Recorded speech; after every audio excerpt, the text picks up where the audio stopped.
Բանկերը չեն հարստացնում, քանի որ դրանք մեզանից ավելի խելացի են, նրանք ծաղկում են, քանի որ միլիոնավոր մարդիկ ամեն օր վատնում են փոքր քանակություններ, առանց գիտակցելու, որ հենց այս փոքր արտահոսքն է, որոնք ոչնչացնում են իրենց ֆինանսական ապագան։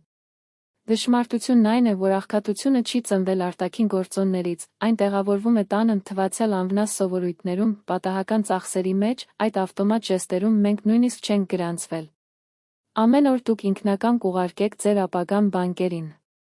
Առանց նույնիսկ նկատելու։ Պատկերացրեք հետևյալ տեսարանը։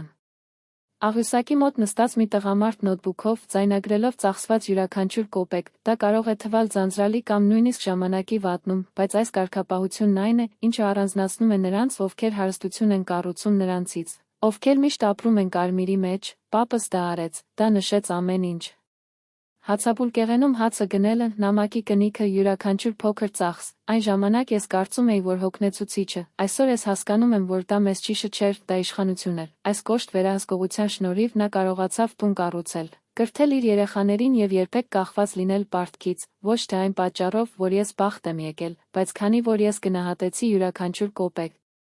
Մենք ապրում ենք մի մշակույթում, որը փչացնում է փոքրիկին, մենք ռմբակոծվում ենք այն մտքի հետ, որ սերունդների մասին մտածելը վատ բան է, իրական հաջողությունը մեծ բիզնեսում է, արագ շահույթներ, հեշտ հարստացման խոստում, բայց իրականությունը դաժան է, հատկանշական է այն փոքրիկ բաների հետ, որոնք մարդկանց խանգարում են, bullshit-ի նման։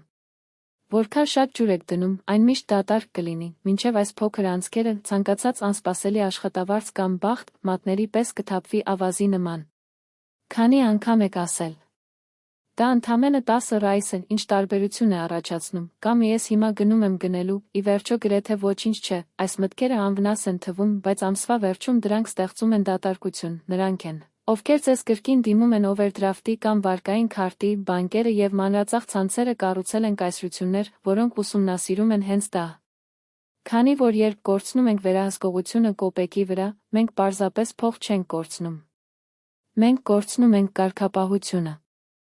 Հազարամյակ իմաստությունը միշտ գիտեր դա, ոչ թե այն պատճառով, որ փոքրիկը ավելի կարևոր է, քան մեծը, բայց որովհետև առանց փոքր-ինչ գերիշխելու մեծը երբեք չի հասնի, ասում է, որ ասում է, ավելի լավ է քիչ և սովորություններ սովորում, քան շատ բան գիտեն և չի գործում, նույնը գնում է փողի, նրանք, ովքեր սովորում են ժամանակի ընթացքում հարգել յուրաքանչյուր կոպեկ, կունենան տասնյակ, հարյուրավոր, ով է արամարում փոքրիկը, կկորցնի մեծը։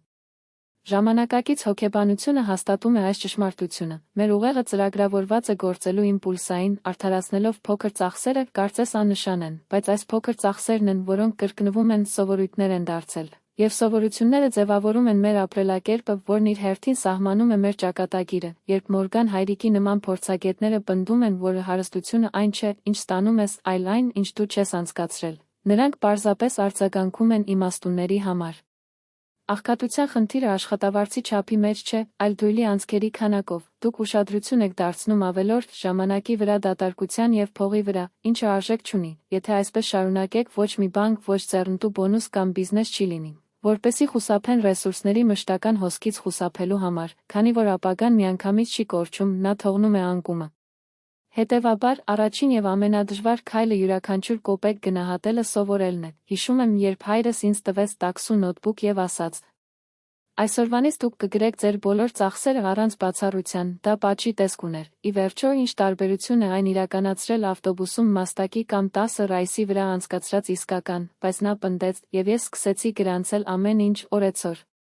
Սկզբում դա պարզապես մեխանիկական խնդիր էր, մինչև 1 ամիս անց ես տեսա ամբողջական պատկերը։ Հեավտ։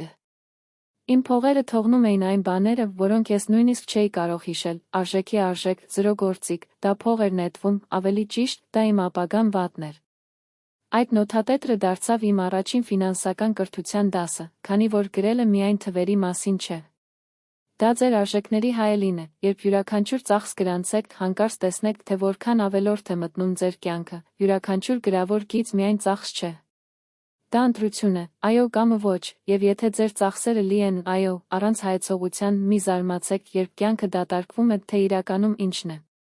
Հրեական ավանդույթում կա հեշաբոն հանեֆեշի հայեցակարգ, ինչը նշանակում է հոգու հաշվետվողականություն, դա ձեր գործողությունները ամեն օր վերանայելու սովորություն է, հայտնաբերել սխալներն ու հիթերը, փողը պարզապես դրա արտացոլումն է, նրանք, Ովքեր իրենց հաշիվները չեն անում, ոչ միայն փող են կորցնում, նա նույնպես կորցնում է հարգանքը իր հանդեպ, սրնագրերը ասում են։ Հասուն չէ, ով ունի շատ ապրանքներ, բայց ով գիտի, թե ինչպես լուծել իրենց ունեցածը, այնուամենայնիվ անհնար է կարգավորել, երբ նույնիսկ չգիտեք, թե ուր է գնում ձեր փողը։ Ընթացիկ հետազոտությունն ամրապնդում է այս գաղափարը, օրինակ Դանիել Քահնմանը ցույց տվեց, թե ինչպես է մեր ուղեղը խաբում մեզ, ստիպելով մեզ հավատալ, որ փոքր որոշումներ չեն ազդում, բայց հենց այս միկրոէսկոլն են, որոնք կազմում են մեր գործողությունների մեծ մասը, համակարգային սխալներ, որոնք ավելացվել են, ամսվա վերջին բյուջեի անցքը ստեղծում են։ Մորգան Հաուսելը պարզ է, հարստությունը այն է, ինչ դուք չեք ծախսում, դա անտեսանելի որոշումներն են, որոնք առանձնացնում են նրանց, ովքեր ֆինանսական ազատություն են վաստակում նրանցից, ովքեր խրված են հավերժական պարտքի մեջ։ Մտածեք վերջին ամսվա մասին։ Որքան եք ծախսել ճանապարհորդական սրճարանների վրա, չօգտագործել ստորագրություններ, ազդարարում գնումներ հենց այն պատճառով, որ առաջխաղացում կար, այս փողը կարող է լինել իր անկախության հիմքը, բայց դա ոչինչ չլիներ, քանի որ այն նպատակ չունի։ Այն ձայնագրություն չուներ, նույնիսկ հստակ նպատակակետ չուներ, երբ սկսում ես վերահսկել յուրաքանչյուր կոպեկ, դա նման է ստվերային ֆինանսների, դուք ասում եք ձեր փողին. Ես տեսնում եմ ձեզ։ Դուք ունեք տեղ և իմաստ։ Ես գիտեմ մի մարդու պատմություն, որը ժամանակին տեղափոխվել է, դուք ավելի շատ ժամանակ եք ծախսում, քան խնայողությունը, 10 տարի անց նա խեղդվեց պարտքի մեջ, մինչդեռ ես ունեի պաշարներ, որոնք ինձ թույլ տվեցին թողնել մի գործ, որը ես ատում էի և ներդրումներ կատարում ինձ կատարած մի բանի մեջ, գաղտնիքը ոչ թե ավելին չստանալն էր, բայց դույլի մեջ անցքեր չուներ, յուրաքանչյուր կոպեկ աղյուս էր իմ ազատության հիմքում։ Դասը կարող է դժվար լինել, բայց դա շատ պարզ է, յուրաքանչյուր ծախսերի վերահսկումը հարգանքի ձև է և ինքնին կյանքի համար, եթե դա չեք անում, դուք առաքում եք ձեր նպատակակետը բանկերին, խանութներին և գովազդային ալգորիթմներին։ Նրանք սիրում են կառավարել ձեր ապագան, քանի որ դուք հրաժարվել եք այս պատասխանատվությունը, բայց պարզապես վերցրեք նոթբուք կամ ծրագիր ձեր բջջային հեռախոսում սկսելու փոփոխվել, այն արագ կամ կախարդական չի լինի, բայց դա կլինի առաջընթաց, քանի որ ֆինանսական վերահսկողությունը ուշադրություն է ծնվում, և ուշադրությունը առավել արժեքավոր արժույթ է, որն առկա է։ Ես հանդիպեցի մի տղամարդու, ով համեստ գործի մեջ աշխատել է գրաֆիկով, նրա աշխատավարձը հազիվ էր տվել գոյատևելուն, և հարևանները ծիծաղում են։ Որքան հարուստ եք, հա, բայց նա ամեն օր առանց ձախողման տուփի մեջ պահում էր 5 ռեյսը, անձրևային օրերին, ամուր ամիսներին, նույնիսկ այն ժամանակ, երբ ես ստիպված էի ընտրել երեխայի համար քաղցրի և նրա կարգապահության միջև։ Նա տեղավորեց այդ 5 ռեզիները, փոքր։ Այո, բայց այսպես ժամանակի ընթացքում այն կառուցեց անվտանգություն, քանի որ հարստությունը չի արվում հաջողության մեծ հարվածներով, բայց հետևողականությամբ միանգամից մի կոպեկ։ Այն քչերը, ովքեր ծիծաղելի էին թվում ուրիշների աչքում, տարիներ շարունակ դարձան տասնյակ հազարավոր, բայց ամենաարժեքավորը կուտակված գումարը չէր, բայց ինչ է արել այդ պրակտիկան դրա հետ, ամենօրյա կարգապահությունը նրան ձևավորեց մի մարդու մեջ, ով գիտեր, թե ինչպես կարելի է համառել, ով դիմադրեց անհապաղի գայթակղությանը, որը սովորեց սպասել, հենց այս ներքին վերափոխումը էր, որ հետագայում թույլ տվեց այն փոքր բիզնես սկսել համեստ, բայց բավական է ձեր ընտանիքին արժանապատվորեն աջակցելու համար, ծանոթությունները հարցրին։ Ինչպես ստացաք, նա պարզապես ժպտաց և պատասխանեց. Մի իմաստուն ասած։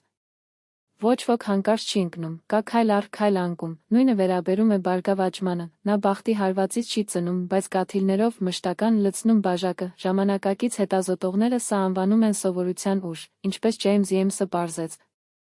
Յուրաքանչյուր սովորություն ներդրում է իր ապագայում այլ փոքր, բայց կրկնեց, երբ այսօր 5 ռայս է պահում, դուք պարզապես փող չեք խնայում։ Դուք ամրապնդում եք ինքնուրույն մկանները, այն կառուցում է մեկի ինքնությունը, ով պատիվ է տալիս իր պարտավորությունները ինքն իրեն։ Չարլզ Դուիգը սովորության ուժով բացատրում է սովորական բռնակը։ Նշան, գործողություն, պարգև, այդ մարդու համար նշանը աշխատանքի ավարտն էր։ Ակցիան, ավանդի 5 ռեալ։ Պարգևատրում ներքին հանգստություն, որը ոչ մի խթան ծախս չի կարող տալ ձեզ, ժամանակի ընթացքում այս ցիկլը դառնում է նույնքան բնական, որքան շնչառությունը, ծովային ռավիկանտի բանակցությունները բարդ հետաքրքրության մասին կիրառվում են ոչ միայն փողի, այլև գիտելիքների և հմտությունների, նույն սկզբունքն այստեղ արժե։ Փոքրիկը 1000 անգամ կրկնել մեծ է դառնում, դա մոգություն չէ, միլիարդատերերի գաղտնիք, դա մաթեմատիկա է, որը զուգորդվում է հավատարմության հետ։ Հրեական իմաստությունը միշտ գնահատել է տաղանդի վերը նշված ջանքերը, տաղանդ, առանց մշակության չորացվի։ Մշտական աշխատանքը նույնիսկ նվազագույնը պտուղ է տալիս, որպես հին պայմանագիր ասում է, էությունը պարզ է, ձեր պարտքն է միանգամից մեկ քայլ կատարել, առանց ակնթարթային հրաշքներ ակնկալելու, բայց վաղը այսօրվա գործողություններով։ Հիմա ինքներդ պատկերացրեք մեկ տարվա ընթացքում, մեկ օր պահելով 50 բայը, սա չի փոխի ձեր կյանքը վաղը, բայց 12 ամիսների ընթացքում այն գրեթե 20,000 կլինի։ 5 տարվա ընթացքում ավելի քան 100,000, այնուամենայնիվ, իրական արժեքը ոչ թե գումարի մեջ չէ, այլ ով կդառնաք։ Մարդը, ով իրեն վստահում է, շատերը հրաժարվում են, քանի որ այն թերագնահատում է փոքրիկի ուժը։ Եթե ես միանգամից 10,000 մարդ չկարողանամ պահել, նույնիսկ արժե սկսել, կարծում են նրանք, բայց ճշմարտությունը հակառակն է։ Եթե չկարողանաք նվազագույնը պահել, երբեք չեք կարողանա շատ կառավարել։ Հարստությունը ձեր ունեցած գումարը չէ, դա ձեր մշակած սովորությունների որակ է։ Հիշեք, սովորությունը կապիտալ է, որն աշխատում է ձեզ համար, նույնիսկ երբ քնում եք, նույնիսկ երբ աշխարհը փլուզվում է։ Եթե կառուցում եք կայուն փոքր պրակտիկայի համակարգ, դուք առաջ կլինեք մեծամասնությունից ոչ միայն բանկային հաշվեկշռի պատճառով, այլև դարբնոցային բնույթի համար, ավելի դիմացկուն են, քան ցանկացած ճգնաժամ։ Ուրբաթ երեկո էր, սեղանի վրա արդեն այրված մոմերը, որտեղ մատուցվել է մի պարզ կերակուր, հաց, գինի, ապուր, հեռախոսը լռեց, դրամապանակը փակվեց, դռան մոտ գտնվող աշխատանքը, շաբաթը սկսեց 20 մայրը, երբ փողը ուժ չուներ։ Այս անգամ շուկա չի պատկանել ոչ բանկերին, ոչ էլ ընտանիքի և հոգու, այս պահերին էականները սովորեցին։ Հարստությունը այն չէ, ինչ ունեք, բայց ինչպես եք ապրում ձեր ունեցած ժամանակը։ Շատերը հավատում են, որ ազատությունը մեծ գումարներ է ունենում, բայց ո՞րն է իմաստը, եթե մեկ րոպե չլինի սեղանի վրա նստելու համար, եթե յուրաքանչյուր ծանուցում է անհանգստություն, եթե նույնիսկ քնի մեջ մտքը վերափոխում է հաշիվների շուրջ վճարելու համար։ Այսպիսի հարստությունը քողարկված բանտ է, թույլ շմարիտ առատությունը կարող է ասել։ Այսօր ես ինձ եմ պատկանում, այսօր ես պատկանում եմ սիրելու։ Հրեական ավանդույթը սովորեցնում է, մարդը աղքատ չէ, երբ նա քիչ բան ունի, բայց երբ նա ծառա է իր մտահոգությունների համար, շաբաթ առաջարկում է մեկ այլ դաս։ Դադարեցրեք, նայեք այն, ինչ արդեն ունեք, շնորհակալ եմ փոքրիկի համար, այս ընդմիջումը ուժ է տալիս առաջ շարժվելու համար, ժամանակակից մտածողները արձագանքում են այս իմաստությանը, Աբրահամ Աշվոշվա Համբշելը գրել է. Շաբաթում մենք սովորում ենք ժամանակին ապրել, ոչ թե տարածության մեջ։ Մենք ոչ մի բան չունենք։ Մենք ունենք պահեր, եւ եթե մենք չգիտենք, թե ինչպես գնահատել դրանք, ցանկացած բախտը դատարկ կլինի, թեժ։ Քալ Նյուփորթը խորը աշխատանքով վիճում է, որ ուշադրությունը նոր մայրաքաղաք է, եթե այն անցկացնում եք մշտական գրգռմամբ, դա աղքատացնում է նույնիսկ բարձր աշխատավարձով, բայց կարող եք կենտրոնանալ կարևորի վրա։ Nassim Taleb զանգում է այս հակայրազատությունը, աշխարհը միշտ լի կլինի ցնցումներով, բայց եթե դուք կառուցեք փոքր ռացիոնալ քայլերի համակարգ, ոչ միայն դիմադրում է հարվածներին։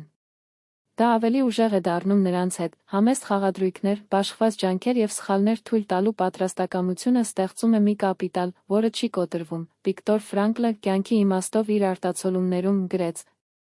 Նրանք կարող են ամեն ինչ վերցնել տղամարդուց, բայց մի բան։ Ֆինանսական կայունությունն աշխատում է նույն ձևով, գումարը գալիս է և գնում, բայց պատասխանատվություն ստանձնելու սովորությունը մնում է։ Սիմոն Սինեկը հիշում է, մի արեք անհապաղ առավելության համար, այլ երկար հորիզոն, կազմակերպություններ և մարդիկ, ովքեր ապրում են միայն այսօր, վերջապես, ավարտվում են։ Արդեն նրանք, ովքեր կառուցում են վաղը, գոյատևում են, ձեր ինչու է հիմքն է, որը դիմակայում է բոլոր ճգնաժամերին։ Ես գիտեմ մի գործարար, որը անցել է 3 գնաճային ալիք, ամեն անգամ նա վերսկսվեց գրեթե 0-ից, բայց ուներ մեկ սկզբունք։ Երբեք միանգամից մի ռիսկի ենթարկեք ամեն ինչ, նա նվազագույնը պահեց, ներդրվեց իր մեջ, սովորեց, ամրապնդեց հարաբերությունները, նրա մայրաքաղաքը ոչ միայն փողի մեջ էր, այլև հմտություններ և հեղինակություն, երբ փոթորիկը թափեց շուկան, մարդիկ գնացին դրան, ոչ թե թվերի պատճառով, այլ որովհետև նրանք վստահում էին իրենց բնավորությանը։ 4-րդ դասը պարզ է, բայց դժվար։ Մի կառուցեք կյանքը փխրուն հիմունքներով, հարստությունն այն չէ, թե որքան եք վաստակում Bonanza Times-ում, բայց կարող եք կանգնել փոթորկի, փոքր որոշումների պատասխանատվությունը, խոհեմությունը, սպասելու և դիմանելու ունակությունը։ Սրանք իրենց ավելի անվտանգ ներդրումներն են, հիշեք, ապագան չի նպաստում նրանց, ովքեր ամեն ինչ խաղադրույք են կատարում այդ քայլի վրա, բայց պարգևատրում են քայլ առ քայլ, որը հարգում է ռիսկը և պատասխանատվություն է կրում, հենց այս մարդիկ են, ովքեր դառնում են անխոցելի և, ի վերջո, վաստակում են ավելին, քան բոլոր այն լսումները, որոնք վտանգում էին ամեն ինչ։ Եկեք միանանք այն, ինչ մենք մինչ այժմ քննարկել ենք, նախ հաշվել յուրաքանչյուր կոպեկ, առանց հարգանքի փոքրիկին մեծը չի պահպանվում, երկրորդ, սովորությունը որպես կապիտալ, գումարը գալիս և գնում է, բայց կարգապահությունը ձեզ է և վերափոխում է ձեզ։ Երրորդ, ժամանակն արժե ավելին, քան փողը, ճշմարիտ հարստությունը ընդհանուր րոպեների մեջ է նրանց հետ, ովքեր սիրում են և իրենց ուշադրությունը կառավարելու կարողությունը, չորրորդ, պատասխանատվություն և հակաբնություն, գոյատևեք ոչ թե նրանք, ովքեր վտանգում են ամեն ինչ, բայց ովքեր հետևողականություն են ստեղծում և ստանձնում են իրենց ընտրությունը։ Այս դասերը եռում են մեկ վեկտորի։ Հարստությունը բախտի խաբեություն չէ, կամ գործարքը ձախողվում է, բայց կարգապահության համակարգ, ժամանակի և պատասխանատվության արժևորում, փողը միայն այս կյանքի հետևանքն է։ Շատերը կարծում են, որ սկսելը դժվար է, բայց ճշմարտությունն այն է, որ ամեն ինչ սկսվում է փոքրիկից, ինչը բոլորի սահմաններում է։ Հետևաբար, ես առաջարկում եմ նվազագույն պլան, որը չի պահանջում կապիտալ, շփումներ կամ բախտ, միայն դրա որոշումը, առաջին քայլը։ Գրեք բոլոր ծախսերը, դա կարող է լինել նոթատետրում կամ դիմումում, բայց յուրաքանչյուր կոպեկ պետք է անուն ունենա։ Մեկ շաբաթվա ընթացքում կտեսնեք, թե որտեղ եք ձեր ապագա կաթիլները։ Երկրորդ քայլը։ Ամրագրեք խորհրդանշական գումար, նույնիսկ եթե դա 10 է, արժեքը նշանակություն չունի։ Ինչ հաշվարկ է սովորությունը ակտիվացնելը, դուք ինքներդ ձեզ կասեք։ Ես կարող եմ պահել, և դա կլինի նոր ինքնության սկիզբը, քայլ երրորդ։ Ամրագրեք կես ժամ մաքուր ժամանակ, ոչ բջջային հեռախոս, ոչ մի նորություն, աշխատանք չկա, այն կարող է լինել կարդալ զրույց նրանց հետ, ովքեր սիրում են կամ պարզապես լռում են, այս 30 րոպեները արժեն ավելին, քան ցանկացած եկամուտ, քանի որ դրանք կվերադառնան ձեզ վերահսկողությունը ձեր ուշադրության վրա, քայլ չորրորդ։ Այսօր ասեք առնվազն մեկ անհարկի գնում, ոչ վաղը, ոչ հետո եք։ Հիմա երբ հորդորը գնելը պարզապես այն պատճառով, որ այո, կանգ առեք և մերժեք, այսը ոչ որ կլինի ձեր առաջին հաղթանակը։ Դուք կզարմանաք, թե ինչպես են այս պարզ քայլերը փոխում ձեր հարաբերությունները փողի հետ, նա այլևս առեղծված կամ թշնամի չի լինի և կդառնա գործիք, որը հնազանդվում է կարգապահությանը, և կարգապահությունը իր հերթին հնազանդվում է իմաստը։ Հրեական իմաստությունը սովորեցնում է, իմաստունն այն է, ով սովորում է բոլորից, ամեն օր կարող է վարպետ լինել, եթե ուշադրություն դարձնենք փոքրիկ բաներին, ամեն օր կարող եք հարստանալ հարստությանը գնահատելով արժույթը, սովորությունը, ժամանակը և պատասխանատվությունը։ Ամենակարևորը մի սպասեք կատարյալ պահի, նա չի գա, հիմա սկսեք փոքրիկից, քանի որ վաղը հարստությունը չի կառուցվում, բայց այսօր, այս օրը, այս րոպեի ընթացքում, այս ամսում ընտրում եք վատնել, դուք գիտակցում եք, բանկերը չեն թաքցնում մեթոդի գաղտնիքը։ Նրանք պարզապես օգուտ են քաղում մեր աննկատությունից, յուրաքանչյուր կոպեկ, յուրաքանչյուր ժեստ, յուրաքանչյուր սովորություն աղյուս է, որի նպատակակետը կառուցված է, ոմանք իրենց հետ ամուր տուն են բարձրացնում։ Մյուսները թույլ են տալիս, որ նրանք վազեն մատներով, բայց ընտրությունը միշտ կլինի ձերն է։ Ճշմարիտ հարստություն, քանի որ հրեական ավանդույթը սովորեցնում է ոսկե լեռներ չեն, այլ արժանապատվորեն ապրելու ունակությունը, փողերը միայն ուժեղացնում են այն, ինչ արդեն գոյություն ունի ձեր մեջ։ Եթե կա կարգապահություն, այն բազմապատկելու է, եթե նպատակ կա, դա կլինի ձեր գործիքը։ Եթե ժամանակի համար հարգանք կա, դա կբարձրացնի իր արժեքը, բայց եթե սրանցից ոչ մեկը գոյություն չունի, փողը կդառնա մոխիր, և մարդը կմնա ստրուկ իր ցանկությունների։ Այսօր դուք լսել եք 4 պարզ, բայց հզոր դասեր։ Հարգեք կոպեկը, կառուցեք սովորություններ, արժեքի ժամանակ և ստանձնեք պատասխանատվություն։ Այս կանոնները փորձարկվել են դարեր շարունակ, ճգնաժամեր և հազարավոր կյանքեր, նրանք հեշտությամբ չեն խոստանում։ Պահանջում են աշխատանք, բայց այս գործն է, որ այն անվճար է դարձնում։ Հիշեք, դուք թույլ չեք, պարզապես մոռացել եք կարգապահության և իմաստի ուժը։ Այս ուժը միշտ ձեր հասանելիության մեջ է, յուրաքանչյուր ընտրության մեջ, յուրաքանչյուր ընտրության մեջ, ամեն օր։ Եթե սկսեք փոքրիկին պատվել, մեծը միայնակ կգա, մի կարծեք, որ ամեն ինչ կորած է, ամեն օր նոր հնարավորություն է, այսօր կարող եք փոխել ձեր կյանքի հետագիծը, այն ամենը, ինչ դուք պետք է անեք, կանգ առեք, անկեղծորեն նայեք ձեր որոշումների և ասեք. Հիմա ես ընտրում եմ տարբեր, ի վերջո հարստությունը հաջողության արդյունք չէ, այլ հավատարմության իրեն, իր նպատակներն ու էությունը, երբ հասնում եք այս հավատարմությանը, ոչ մի ճգնաժամ կամ բանկ չի կարող գողանալ ձեր ապագան։ Մտածեք հիմա։ Նախորդը որ քայլն եք պատրաստ այսօր, նշում ծխախոտ, $10 խնայեք, գիրքը ձեզ համար կես ժամ, կամ հրաժարվեք ավելորդ գնումից, ընտրեք մեկը, կատարեք այն, և դա կլինի ձեր առաջին քայլը դեպի իրական հարստություն, մնացածը կգա ոչ պատահական, բայց ըստ ընտրության։